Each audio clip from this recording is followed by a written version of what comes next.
Diálogo directo. Son las 17:15, ya estamos conectados con Javier Flores desde el puerto principal, a quien le saludamos cordialmente. Javier, ¿qué tal? Muy buenas tardes. Te Muy buenas escuchamos, tardes. Javier. ¿Cómo estás? Muy bien, muy buenas tardes. Qué Espero gusto. que ustedes también bien por allá. Bueno, no tan bien, no está bien, no tan bien. Con semejante encierro y con una suerte de No, bueno, impotencia, una suerte de impotencia de no dentro de poder. todas esas circunstancias, espero que sea leve. Bueno, ahí le damos. Javier, bueno, las circunstancias del país creo que están muy claras. Crisis sanitaria, crisis económica, crisis política que al parecer se ahonda o se va a ahondar. Declaraciones por doquier pidiendo la salida del presidente Lenín Moreno, aliados que hoy se bajan de la camioneta, periodistas que antes lo defendieron largo, hoy piden que renuncie el presidente, que no lo quieren votar, sino que lo quieren cambiar por el señor vicepresidente Sonnenholder. En suma, un alineamiento de fuerzas políticas para votar al presidente Moreno, para traicionarlo, obviamente, como es costumbre del sector político que ha cogobernado el país en estos últimos 3 años. ¿Cuál es su lectura, Javier? Buenas tardes, nuevamente. Bueno, Washington, has descrito muy bien el panorama. La verdad es que hay una sensación generalizada de que el presidente desde el mes de octubre, desde antes en realidad, pero visibilizado desde el mes de octubre hasta la fecha, ha tenido una muy escasa capacidad para llevar adelante sus políticas y sus propuestas. En octubre le costó un paro de varios días con pérdidas económicas importantes y tuvo que regresar a foja cero de lo que había y claramente la crisis que ha provocado la pandemia del COVID-19 ha sobrepasado con mucho a los esfuerzos que pudo haber realizado el gobierno.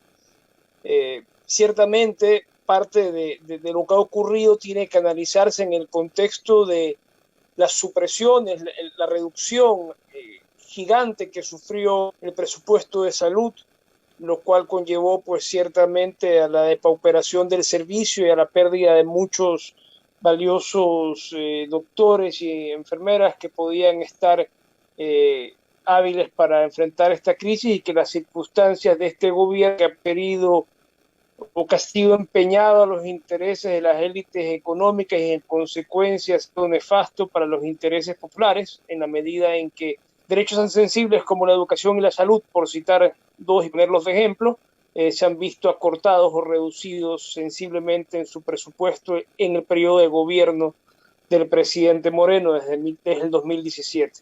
Entonces, siento que la figura del presidente Moreno es una figura que aparece para la gran mayoría de los ecuatorianos como una figura que no representa confianza, que no da confianza y que ciertamente resulta inútil o superflua para superar esta crisis.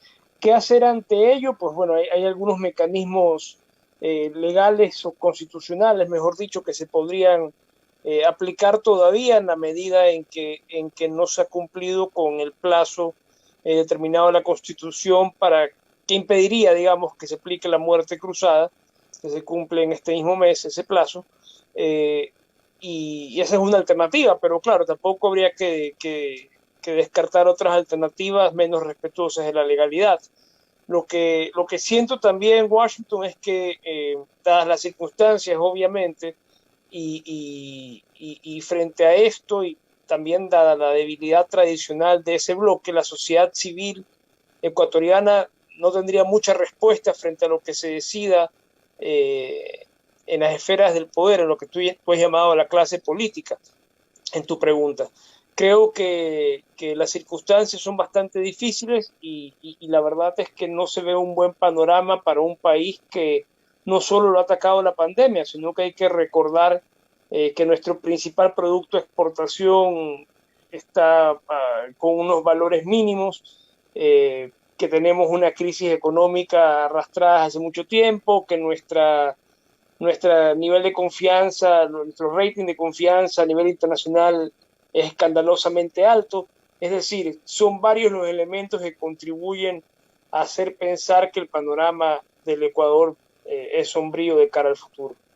Javier, el escenario entonces, bajo estas circunstancias del recambio en el poder vía sucesión, ¿es posible? Bueno, es posible ese escenario y es también es posible también, creo yo, un escenario a la boliviana, por así decirlo, un escenario como el que ocurrió en Bolivia.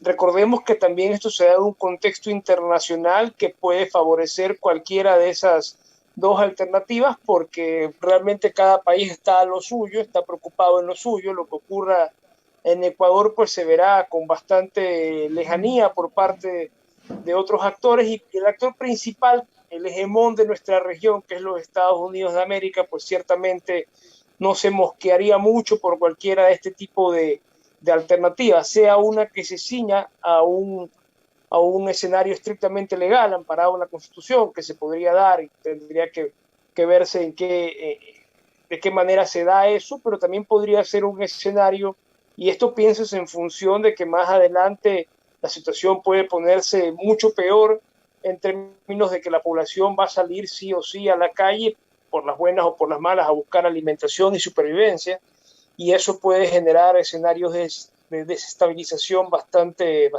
graves. Frente a eso, yo creo que una alternativa que supere al derecho no creo que sea digamos, creo que sería posible. Obviamente no es deseable, pero creo que sería posible. Ahora, las perspectivas de suceder cualquiera de los dos escenarios, vía legal o vía fáctica, digamos, estaría planteando una exigencia de la estructuración en términos de estrategia política de los sectores que lleven adelante esos escenarios, de la conformación de un gobierno de unidad nacional que apacigüe un poco las aguas y que también ponga, digamos, a buen recaudo a ciertos sectores políticos que han sido maltratados, vejados, perseguidos. ¿Podría pensarse en esa posibilidad? Yo creo que, a ver, para responder a esa pregunta, primero habría que poner en claro que si el sistema no ha cambiado, que si la forma como se ha estructurado el poder hasta la fecha no ha cambiado, no es porque haya una figura importante que lo impida como presidente. O sea, Moreno es probablemente uno de los presidentes más prescindibles de la historia política del Ecuador, y sin embargo está resistiendo hasta ahora ya casi 3 años. Increíblemente. Increíblemente, pero bueno, su fortaleza no está en sí propio, porque él es producto obviamente de una tradición. Él surge con un partido político que hoy en día ya es un apestado de la política, que es Alianza País, pero que en su momento ganó 4 elecciones consecutivas, siendo él el cuarto en esa secuencia.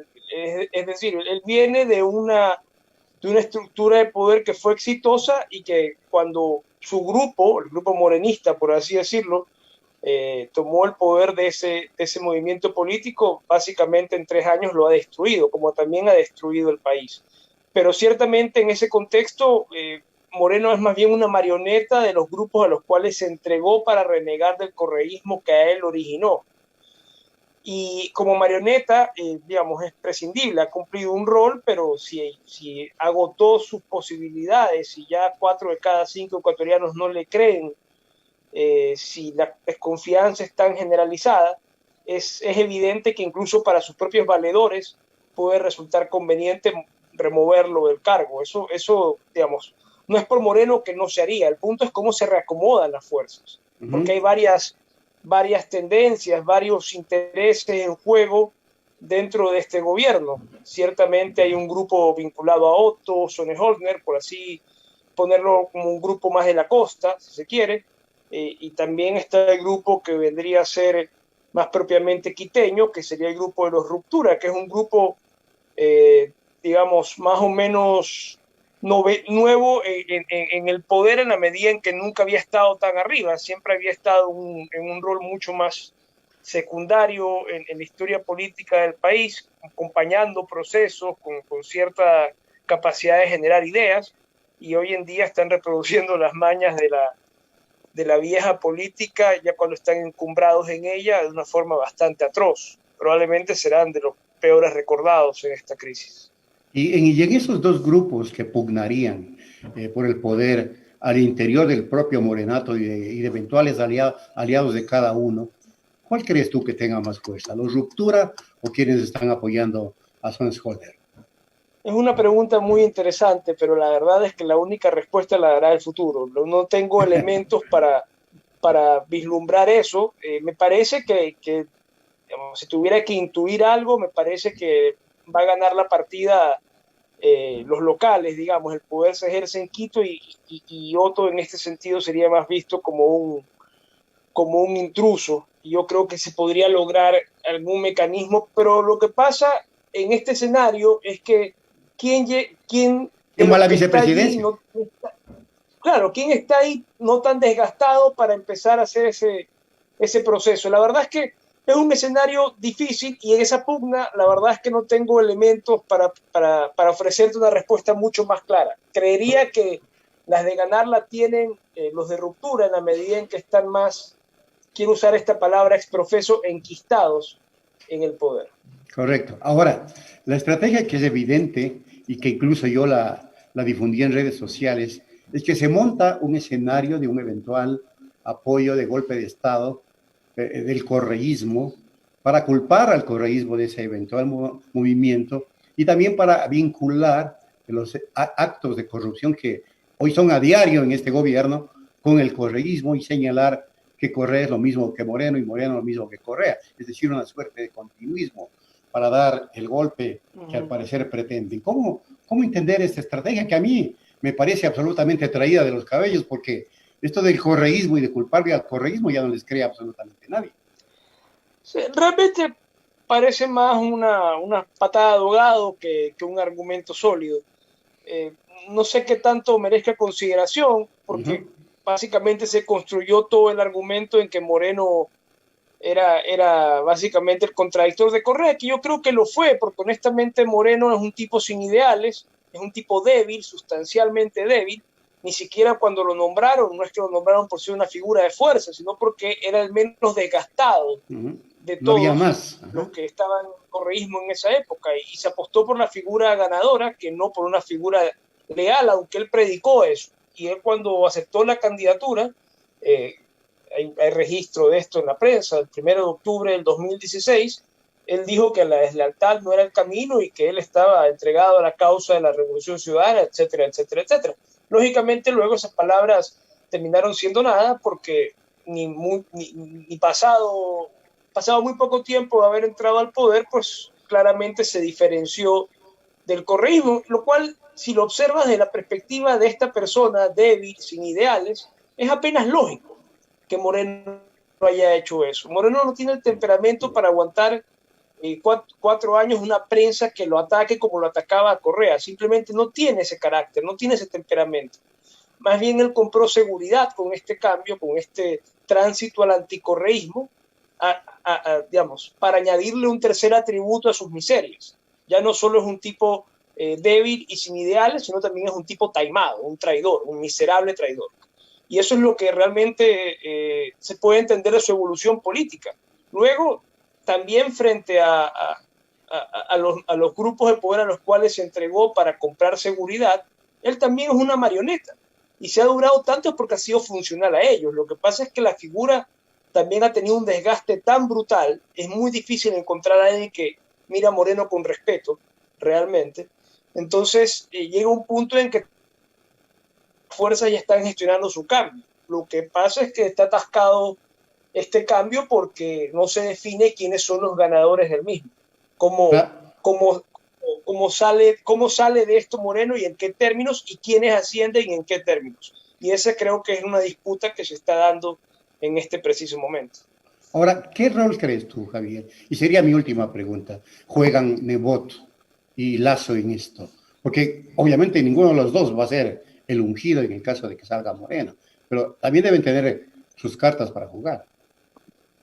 Bueno, cada uno tendría un análisis particular. En el caso de Lasso, yo creo que es una figura que tiene menor peso político y menos chances de realmente consolidar algo positivo. Esta crisis creo que ha tenido un rol un poco marginal, pero tal vez el análisis más interesante sería sobre Nebot, porque creo que es alguien que quiere capitalizar esto a su favor y está haciendo lo que él percibe como inteligente en ese sentido, que es desmarcarse de su propia creación, de Viteri, en la medida en que constituye un comité que prescinde de ella y en la cual él brilla con luz propia. Entonces, si bien Nebot siempre pensó que Viteri era su marioneta, porque desde su perspectiva debió haber sido visto así, también entiende que es un fusible y que si se tiene que quemar por esta crisis no debe salpicarlo a él y sus intenciones.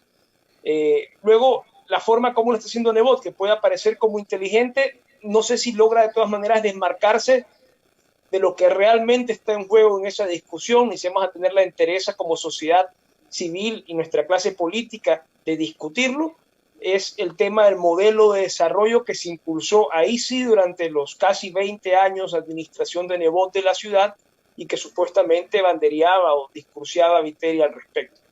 En este modelo de desarrollo radica mucho de la particularidad de lo ocurrido en Guayaquil. Si bien las deficiencias, particularmente ocurrido esto en el gobierno de Moreno con el decrecimiento del presupuesto asignado a este tema, creo que el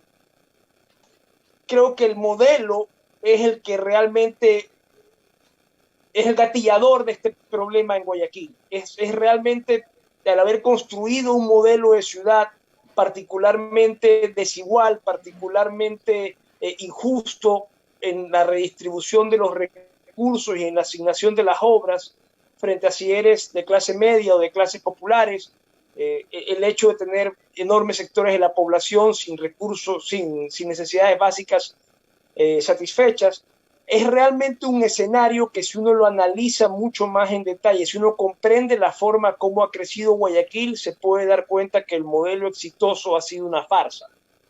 Y esa farsa, este modelo exitoso de la forma en que se ha construido, tiene íntima relación con lo que pasó en la ciudad en el mes de abril en términos de las muertes ocasionadas por esta pandemia. Eso hay que entenderlo muy, muy hondamente como ciudadanos de Guayaquil, porque realmente eso dependerá de nuestro futuro, porque más adelante habrán otras cosas como el cambio climático, nuevos retos como el cambio climático, que tendremos que enfrentar y tendremos que hacerlo con planificación y de una forma muy distinta a como trabajamos la ciudad en estos últimos 30 años. No sé, y con esto cierro, si Nebot se logre desmarcar de esto, y no sé si siquiera se lo van a plantear, porque hay que recordar la forma como se construye la opinión en este país tan pobre. Muchas gracias, Javier. Como siempre, la audiencia ha escuchado muy atentamente tu análisis y esperemos sirva justamente de aporte. Hasta una próxima oportunidad. Muchísimas gracias, Washington. Un gran abrazo para ti. Punto Noticias. Estamos cerca de usted.